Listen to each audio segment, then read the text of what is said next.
Hello everyone, मेरा नाम दिवस द्विवेदी है और बीएपीएस प्रमुख एकेडमी के यूट्यूब चैनल में मैं आप सभी का स्वागत करता हूं। हम आगे बढ़े इससे पहले चैनल को सब्सक्राइब करने और बेल आइकॉन दबाना बिल्कुल ना भूलें।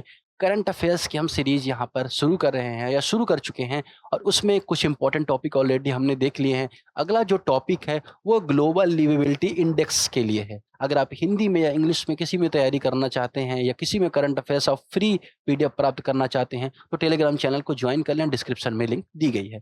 अब ये जो रैंकिंग है ग्लोबल लिवेबिलिटी इंडेक्स बहुत इंपॉर्टेंट इसलिए है क्योंकि ये रैंकिंग इकोनॉमिक इंटेलिजेंस यूनिट के द्वारा जारी की जाती है। 173 शहरों को इसमें शामिल किया गया। भारत का जो दिल्ली है उसकी 120वीं रैंक हासिल हुई। लेकिन ऐसा क्यों? क्या मापदंड है? क्या क्राइटेरिया है? क्यों बेंगलोर, पुणे, इंदौर या अगर हम बात करें सूरत, ऐसे शहरों को इसमें शामिल नहीं किया गया? वो सारी बातें भी जानना इंपॉर्टेंट हो जाती है, इसके पैरामीटर्स जानना इंपॉर्टेंट हो जाता है। तो आइए शुरू करते हैं और बात करते हैं इस रैंकिंग के बारे में कि आखिर जो ग्लोबल मोबिलिटी लिवेबिलिटी इंडेक्स है, सॉरी मोबिलिटी नहीं लिवेबिलिटी इंडेक्स है, उसके बारे में। तो यहाँ पर ये रैंकिंग, सबसे पहले आपको यहाँ पे ये समझना है कि जो रैंकिंग किस वर्ष के लिए जारी की गई है। तो ये रैंकिंग 2026 के संबंध में जारी की गई है। तो ये आपको थोड़ा सा पता होना चाहिए और इसमें टोटल नंबर्स कितने हैं? कंट्रीज 173 शहर हैं और दिल्ली को 120वीं रैंक यहाँ पे हासिल हुई है। आई थिंक मुंबई को 121वीं रैंक है, फिर आई थिंक बेंगलोर है। तो यहाँ पर दिल्ली को 120वीं रैंक हासिल हुई है। अब बात की जाए कि इसको कौन पब्लिश करता है, हु पब्लिश दिस इंडेक्स, ये बहुत इंपॉर्टेंट है जानना आपके लिए।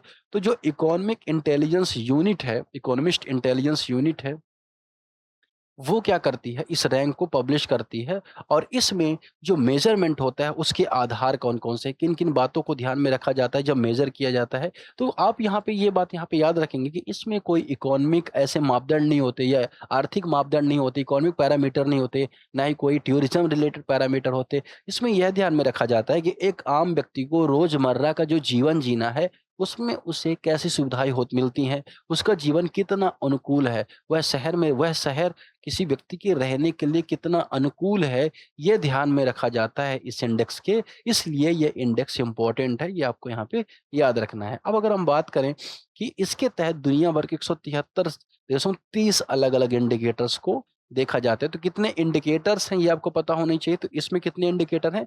30 इम्पोर्टेंट इंडिकेटर हैं, ये आपको यहाँ पे याद रखना है। ठीक है? कितने इंडिकेटर? 30 इंडिकेटर हैं। अब जब ये असेसमेंट होता है, इस असेसमेंट में 5 कैटेगरीज़ आपको देखने को मिलेंगी। इस सूचकांक में आपको 5 इम्पोर्टेंट कैटेगरी देखने को मिलेगी। पहली इसमें इम्पोर्टेंट कैटेगरी है स्टेबिलिटी, कि उस शहर में स्टेबिलिटी कितनी है, लोगों के संबंध में स्टेबिलिटी कितनी है। दूसरा है कल्चर और एनवायरनमेंट, तो 25% स्टेबिलिटी को 25% वेटेज कल्चर और एनवायरनमेंट, संस्कृति एवं पर्यावरण को दिया जाता है। तीसरा, हेल्थ केयर को 20% वेटेज दिया जाता है। चौथा, इंफ्रास्ट्रक्चर को भी 20% वेटेज दिया जाता है। पांचवा, एजुकेशन को 10% वेटेज दिया जाता है। तो इस तरह से 5 यहाँ पे कैटेगरीज हैं, 5 पैरामीटर्स हैं जिसको ग्लोबल लिवेबिलिटी इंडेक्स में इकोनॉमिस्ट इंटेलिजेंस यूनिट ने यहाँ पे ध्यान दिया है या उस पे इंडेक्स ने उन्होंने बनाया है। अब स्कोरिंग मेथड के बारे में यहाँ पे बात हो रही है कि जो शहर हैं उनको 1 से 100 के पैमाने पर अंक दिया जाता है। अगर हम बात करें जहाँ अच्छा स्कोर होता है इसका मतलब उसकी लिवेबिलिटी और बेहतर होती है। ठीक है? ग्लोबल लेवल पे अगर आप देखें तो शहरों का जो लिवेबिलिटी स्कोर है 76.1 रहा, मतलब स्टेबल रहा, कोई बहुत ज़्यादा बदलाव नहीं हुआ। हेल्थ केयर में सबसे अधिक वृद्धि देखी गई है। अगर हम बात करें तो हेल्थ केयर वाला जो इंडेक्स है सबसे ज़्यादा सुधरा है। अब शीर्ष रैंक इसमें किसे हासिल हुआ ये इम्पोर्टेंट आपको पता होना चाहिए। तो कोपेनहेगन, कोपेनहेगन किसकी कैपिटल है आपको यहाँ पे बताना है। वियना ऑस्ट्रिया की कैपिटल है, उसको उसकी भी रैंकिंग शीर्ष में रही है। मेलबोर्न की भी रैंकिंग शीर्ष में रही है। कोपेनहेगन, तो कोपेनहेगन, वियना और मेलबोर्न इनकी शीर्ष रैंकिंग रही है। तो ये भी आपको यहाँ पे याद रखना है कि टॉप पे कौन है, कोपेनहेगन, वियना और मेलबोर्न। तो ये आपको यहाँ पे याद रखना है। भारत के शहरों का प्रदर्शन अगर आप बात करें तो नई दिल्ली को 120वां स्थान, मुंबई को 121वां, चेन्नई को 123वां और बैंगलोर को 127वां स्थान यहाँ पर मिला है। अब अगर हम बात करें इसकी इम्पोर्टेंस, अगर हम बात करें तो यह लाइफ़स्टाइल होता है, जो अर्बन लाइफ़स्टाइल होता है, अर्बन लाइफ़ क्वालिटी होता है, उसके लिए एक बेंचमार्क बनाती है कि भाई ये बेंचमार्क फ़ॉलो करो और इस बेंचमार्क में अगर आपका शहर खरा उतरता है इसका मतलब कि आपके शहर लोगों के रहने लायक है। ठीक है? साथ ही यहाँ पे अर्बन प्लानिंग है या पब्लिक जो सर्विसेज़ है उसके सुधार के लिए भी ये रैंकिंग इम्पोर्टेंट मेजरमेंट के रूप में काम करती है। अब बहुराष्ट्रीय कंपनियों को अपने विदेशी कर्मचारियों की नियुक्ति और निवेश के लिए शहरों का मूल्यांकन करने में भी सहायता होती है कि किस शहर में क्या सिचुएशन है, वहाँ पे कितना खर्चे आ सकते हैं। तो ये आधार पर एचआर वगैरह भी बनता है, तो वो सारी चीज़ों में भी कंपनीज को यहाँ पे हेल्प मिल सकती है। क्वेश्चन यहाँ पे बन रहा है कि ग्लोबल लिवेबिलिटी इंडेक्स के बारे में आपको स्टेटमेंट बताना है। पहला स्टेटमेंट है कि यह इकोनॉमिस्ट इंटेलिजेंस यूनिट के द्वारा प्रकाशित किया जाता है।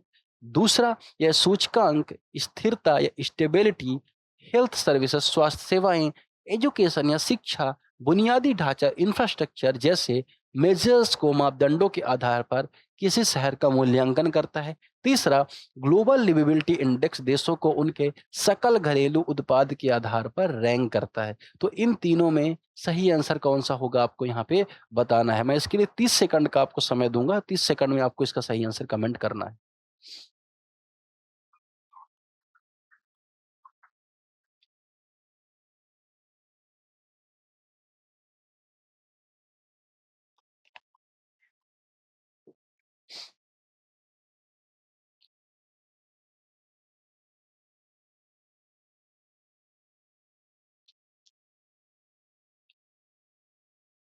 बताइए इसका सही आंसर क्या होगा?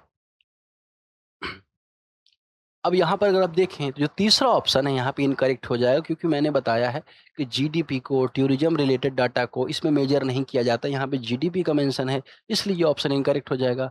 पहला और दूसरा ऑप्शन यहाँ पे करेक्ट हो जाएगा। तो आइए एक बार यहाँ पे समराइज कर लेते हैं यहाँ पे कि हमने क्या क्या यहाँ पर देखा। तो यहाँ पे आपने देखा, यहाँ पे आपने क्या देखा, यहाँ पे आपने ये देखा कि global mobility livability sorry global livability index हमने यहाँ पर देखा। अब ये इंडेक्स अगर हमने देखा तो इस इंडेक्स में कितने कंट्रीज हैं, इस इंडेक्स में कितने कंट्रीज, कितने शहर हैं? 173 शहर हैं। अब 173 शहर में भारत की जो दिल्ली शहर है उसको कौन सी रैंक हासिल, 120वीं रैंक हासिल हुई है। फिर 121वीं रैंक किसको हासिल हुई है? मुंबई को हुई है ना, मुंबई को हुई है। ठीक है ना। अब इसी इंडेक्स में टॉप किसने किया है? तो टॉप किसने किया है? कोपेनहेगन ने किया है। और कौन से देश इसके साथ है? वियना है इसके साथ।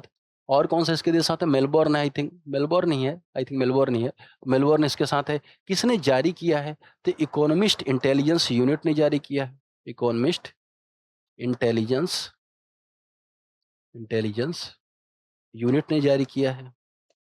ठीक है, यूनिट ने जारी किया है। ठीक है।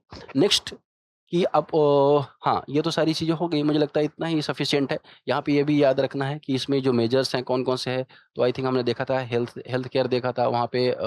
बेसिकली जो बेसिक लाइफ है या रोज़मर्रा का जो जीवन है, उसको ध्यान में रखते हुए कौन-कौन सी चीज़ों की आवश्यकता होती है, उसको ध्यान में रखते हुए ये इंडेक्स जारी किया गया है। ये इंडेक्स सारे याद रखने हैं, कौन टॉप के याद रखना है, किसने यहाँ पर जारी किया ये याद रखना है। तो अगर आप क्रक्स बना रहे हो नोट्स का, तो ये क्रक्स अगर आप बना लोगे, 3-4 पॉइंट आप लिख लोगे, तो आसानी से यहाँ पे क्वेश्चंस आपको फँस सकते हैं। 5 पैरामीटर इसके हैं, 5 पैरामीटर मापदंड जिसे कहा जाता है इसके हैं, ठीक है? चलिए, तो फिलहाल इस जो करंट अफेयर्स इस न्यूज़ में फिलहाल इतना ही। नेक्स्ट न्यूज़ में मिलते हैं, नेक्स्ट करंट अफेयर को कवर करेंगे, उसके स्टैटिक को भी एनालिसिस करेंगे। Thank you very much.